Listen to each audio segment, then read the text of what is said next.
What advice would I give my younger self? Don't do it!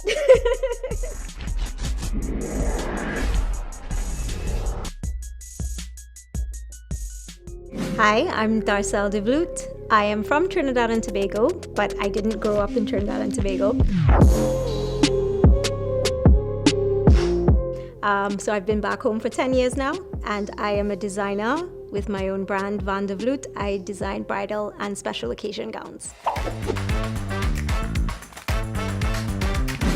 I grew up in the Middle East and the Mediterranean, so started in Israel for about 8 months, and then I lived in Syria for about a year and a half, and then I spent most of my childhood in Cyprus from the age of 5 to 18, so that's where I call home. And then I went to university in London for 6 years before returning to Trinidad. Well, I was always inspired by Michael Jackson. I have vitiligo, which is the skin condition that he also had. And at the time, growing up without internet and those types of things, this was the most famous person on the planet in the spotlight, and super talented and super motivated and just making things happen and having such an impact on the world. And honestly, not letting the obstacles of his skin condition get in the way. That was really inspiring to me, and that gave me a lot of confidence growing up in a country and in a region where I had no family. At first, we didn't know the language until I learned Greek, and that was something inspiring, I guess. And who inspires me as a young person would be my mom, because my dad was working at the time around the Middle East, and his job took him away from us for quite a while. And my mom, I'm going to get emotional, but being in a country where she left her family and she was raising 2 children in a place that she didn't know the language, she didn't know the people, and that's really inspiring because she has done an amazing job and she was an amazing person. And now that I'm a mom, I think about that and I'm just like, wow, I can't believe how strong she was. So she definitely played a huge part. Having vitiligo, looking different from other people, my parents, but especially my mom, refused to let me become a wallflower. She refused to let me segregate myself from people. So she said, I'm sure like she had this internal conversation where she's like, no, you're gonna go out, you're gonna meet different groups of people. You're gonna learn how to speak to people. You're gonna learn how to present yourself and take initiative, and don't wait for anyone to give you permission to be you or to speak up. That confidence, and even now I'm such a talkative person, but that confidence is because she kind of pushed me out there. There's a lot of parents who will build a bubble around their children and protect them, and I don't want anybody to tell you anything or whatever. My mom, she would, and that's probably us being West Indian as well, but she would just have these snappy comebacks and teach me how to, meet opposition with humor when people said anything about my skin, how to like give them a real Trini retort or something like that. And then she just put me in everything: dance, tennis, piano, whatever it was. She made sure that I experienced everything so that I would have no troubles, like when I was by myself without her, that I would be able to talk to anybody, make friends with anybody, So it may have been a lot of pressure at the time, but it became such a normal part of life, doing so many things, that now I'm just like, wow, for my mom to have that foresight and give me those skills, I'm so grateful.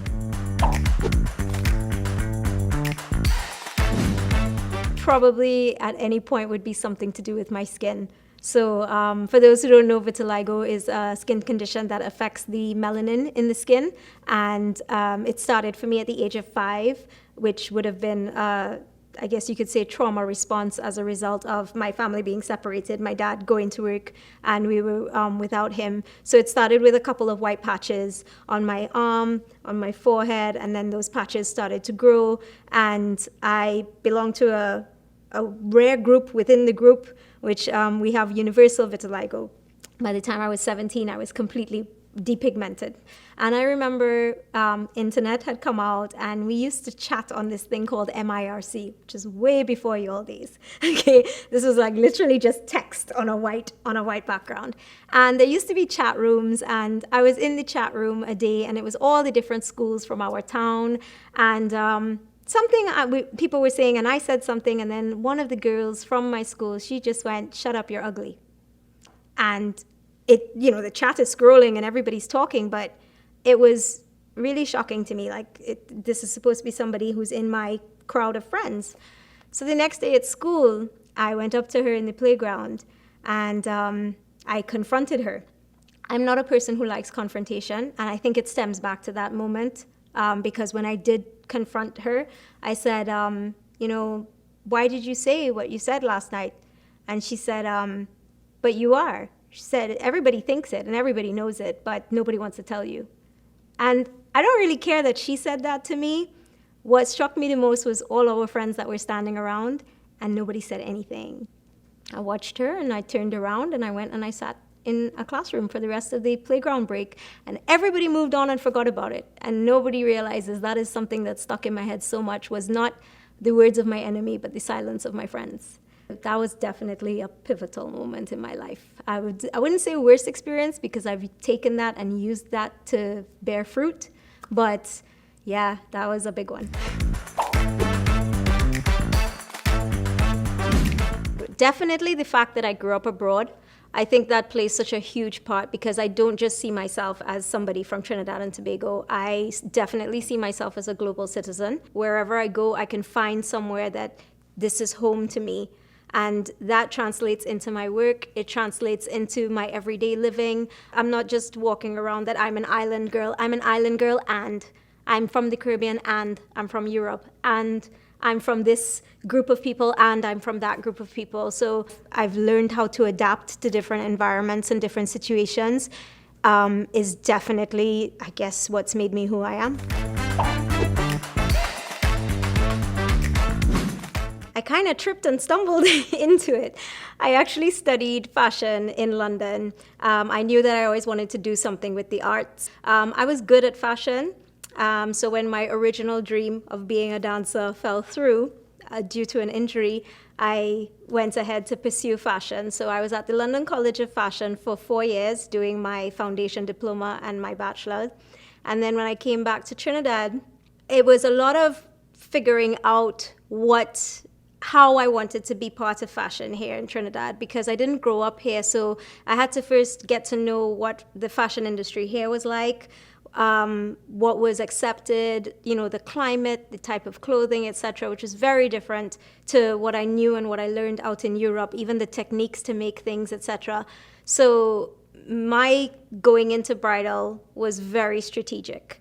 I knew that I loved to do things like corsetry, I loved to do things like red carpet and special occasion, but we didn't really have a red carpet culture here in Trinidad. So bridal is a season that's always happening in Trinidad and Tobago. So it was kind of a guarantee that there would be a place for the work that I do if I move into that realm, and I could still make the type of dresses that I wanted to make without giving up what I had learned and what I loved. I love that we get, when I say we, I mean we as women, but even couples who are in love, people who are in love, I love that there is a day for us to really celebrate the beauty of that. And the idea that I would be able to walk with somebody in that journey to their special day, and to just have that one day where you celebrate marriage, you celebrate love, you celebrate these people coming together, is inspiring to me, because it's inspiring to be part of making that happen for somebody, and part of, I guess you could say, that sort of Cinderella moment, that fairy tale moment that some girls dream of when they're younger, some don't really dream of it at all. But at the end of the day, it's a moment that should stand out from any other regular day. And to be part of that fantasy moment is, to me, that's inspiring. My favorite things about what I do is that I feel at home with these tangible things like needle and thread and lace. And I like that I get to express my creativity in bringing out what I think is beautiful to make it beautiful for somebody else. I really love that. I love the idea that somebody would trust something so special, that they would put that in my hands. It's a privilege and an honor to be trusted with that.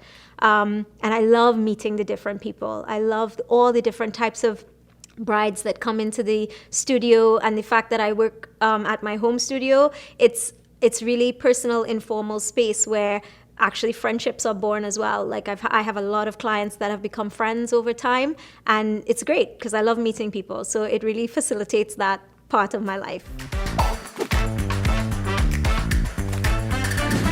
Well, the things that are the best can also be the worst. So the bridal industry is there's an additional element to it, which is that of emotions. So, it's not just a dress that we're dealing with, it's the dress. And there's a lot of pressure that comes with that. There's, I think one of the hardest things for a bride to break out of is that pursuit of perfection. You can plan things so perfectly, and then it rains and floods out your wedding, or a baby cries during your vows. Like, anything can happen to take away from that perfection. One of the hardest things is definitely dealing with the different personalities, because it's not like one formula. Today I might have a bride who's really, really anxious, and I have to learn to deal with that. And then tomorrow I might have a bride who's super cool and relaxed, and I have to deal with that too. So it's not so much about the process of making the dress, it's more about the relationship that you have with the clientele to make sure that you're meeting their needs on that level as well. You have to be very strong about who you are, and very firm about who you are and what you stand for. You have to know what are your hard yeses and what are your hard no's. What is my boundary when a client comes and asks for this? Like, how far will I go? How revealing would I make a wedding dress? I'm very strong about my faith, and would I send something vulgar down the aisle, for the sake of sexiness? Or that could be one of those things. So you need to know like what your boundaries are, and you need to clearly let your clients know that as well. Because we live in a society where the phrase "give an inch, take a mile" is so real, because hopefully any person who's offering a service would try and go above and beyond for their client. But we also have the flip side of that, where because you try and go above and beyond, some people take your kindness for weakness, or they overdo in the requests, or it could be anything like blowing up your phone at 3 o'clock in the morning because they've been in your house and you told them, hey, you can call me at any time, and they think that they actually can call you at any time. So you need to really set the boundaries, and you need to know, okay, how far is this a professional relationship? And then obviously those things will morph. You might make a friend out of it, but there needs to be those lines that are drawn for the sake of being clear, especially when a transaction is happening, but also for the sake of your sanity and clarity as you're doing your work as well. It doesn't matter what field you're in.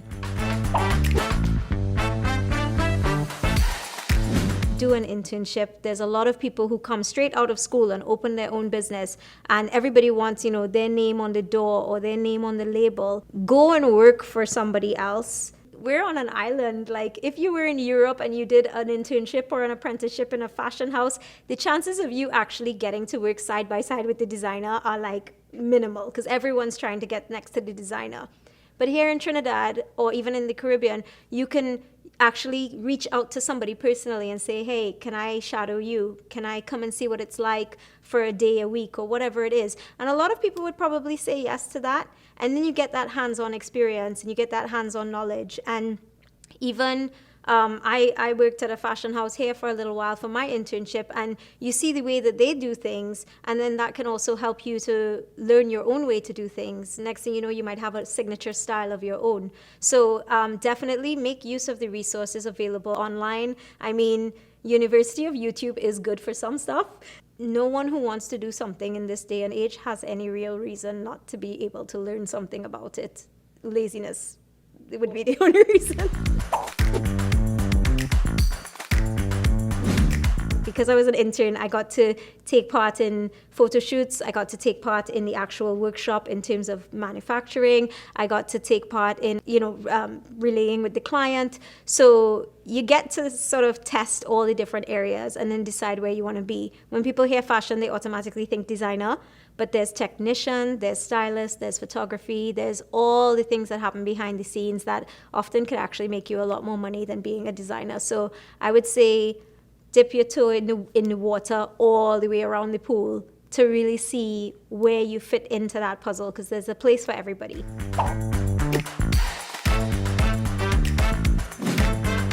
I am, I guess you could say, hardcore. When I put my mind to something, it has to get done. Whether it gets done at the last minute or it gets done well in advance, it's going to get done.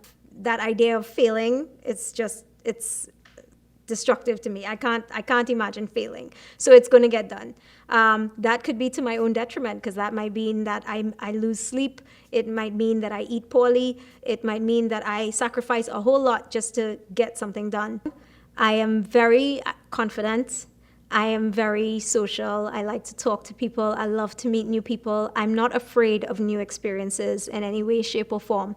I will always try something once. I have no problem with that. And definitely, I would say my faith is my strength. In the last 3 years or so, my faith has grown to a point where I am very okay with acknowledging my weaknesses, because I know that it's not all me. I know that there's work that God is doing in me, and I've been able to acknowledge, okay, God, this is something that you're working on. People pleasing can be a weakness, definitely, especially when you are sacrificing parts of yourself for other people. It shouldn't really be like that. I am headstrong, so sometimes I'm a bit stubborn. My way, like, I know what I know. And if I know what I know, I don't like people to doubt that, and I don't like people to question that. So sometimes I can be a little bit impatient when people aren't as quick as I am in a certain thing. And when I say quick, I don't mean in terms of speed, in terms of getting it, in terms of catching up. Like, come on, I can be quite impatient in that regard. And I used to be unable to hold my tongue, but I've been working on it, and I'm better at it.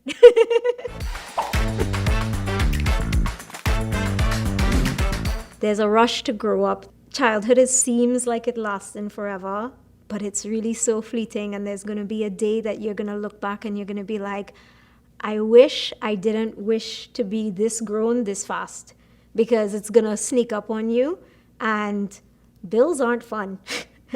And, paying your taxes and doing your accounting and all of this, it's not fun. So I don't know what you all are rushing to grow up to do. I mean, enjoy it while you can. That's the best advice I could give. I would probably tell myself not to worry so much, and to really just enjoy every day, because you really don't know what you have until it's a memory, and then you're looking back at it and you're like, I wish I had enjoyed that experience more. I would have told myself, keep doing what you're doing. This studying, keep pursuing what you're doing. Probably would have told myself not to play in that particular volleyball match where I was injured, because my life would have gone down a completely different path had that happened. In my university years, I would have told myself, enjoy it more. Like, go to the library more, look at what's around more, maybe take another course. Just do it more. And don't ever, ever, ever put yourself on pause for someone else in your life. Like, if you have a trajectory, if you have a plan, you have a goal, it doesn't matter if you fall in love, it doesn't matter if your best friend, moves to another city, like, go after what you want. Don't go chasing after other people, because if they're meant to be in your life, they're going to be there when you're finished, or they're going to be along with you for the journey. So some decisions we make when we're young based on other people in our life, I definitely would have told myself to think about that again. The pressure to follow this particular life path of school, university, job, and that pressure is not there as much as it used to be back in the 90s, early 2000s, or to even follow a particular career path like lawyer, doctor, and these sort of traditional occupations. Know what you're good at. And when you know what you're good at, and then you look at what do people need that I can help them with, those things will meet. As a young person, what I would say is try different things. Any activity that you try will never be wasted, because you will learn skills that will take you through life. Those could be leadership skills, teamwork skills. Anything you learn is transferable.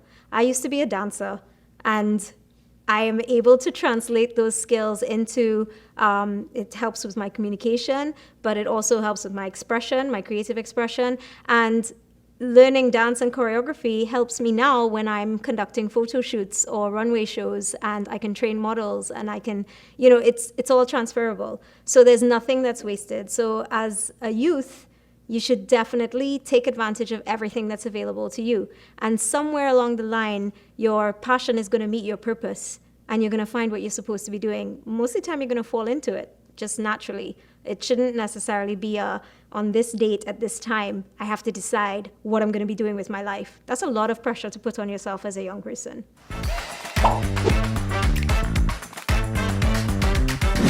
You just need one person to tell you you can do it, and just listen to that one person. And that might not even be a person. Maybe it's the voice of God telling you you can do it. I gave you this and you can do it. Who cares what everyone else is telling you? But if you can tap into that, and if you can really say, you know what, it's right with my spirit. This sits right with me. I'm good at it. This is what I want to do. And I respect and honor my parents. I honor what everyone else is saying, but I want to do this. Do it. Like, just be closer to the one person or the one group that facilitates what you're trying to do. Because, I mean, there's going to be naysayers who are doubting that you can do it, but a lot of them, it's more jealousy that you're trying to do something that they never had the courage to. So you have to really learn to not take on those voices too much.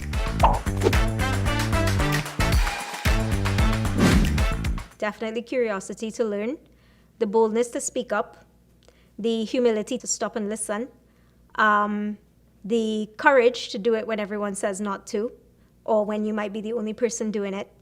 And no matter what, always, always stand up for what's right.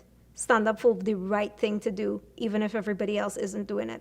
I think if you learn that and you advocate for what you believe in and for what is right, then everything else will fall into place.